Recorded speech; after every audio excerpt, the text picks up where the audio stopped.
अस्सलामुअलैकुम नाजरीन, आप देख रहे हैं न्यू BBC न्यूज HD और मैं हूं आपकी मेजबान सना चौधरी। शामिल करते हैं आज की अहम खबरें। संजोरू report. Munawwar Ali power Jafaria council Pakistan जिला सांगड़ के जेर तमाम संजोरू में एक तहफ़्फ़ुज़ कॉन्फ्रेंस मुनक़िद की गई, जिसका मकसद माशरे में अमन, भाईचारे, इत्तेहाद और सोशल मीडिया पर जाली IDs के जरिए फैलाई जाने वाली मनफी प्रोपेगेंडा मुहिम्मात के खिलाफ आगाही पैदा करना था।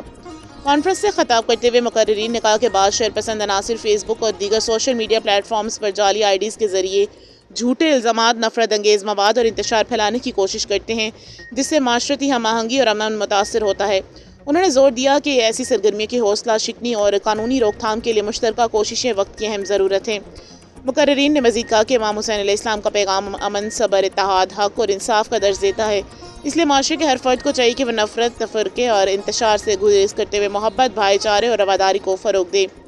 कॉन्फ्रेंस के शुरका ने मुल्क में अमन अमान के क़याम, बैनुल मसालिक हम आहंगी और सोशल मीडिया के ज़िम्मेदाराना इस्तेमाल की हमायत करते हुए इस अज़्म का इजहार किया कि वह हर किस्म की मनफी प्रोपेगेंडा मुहिम और इंतशार के ख़िलाफ़ मुत्तहिद होकर अमन और अख़ुवत के पैगाम को आम करेंगे।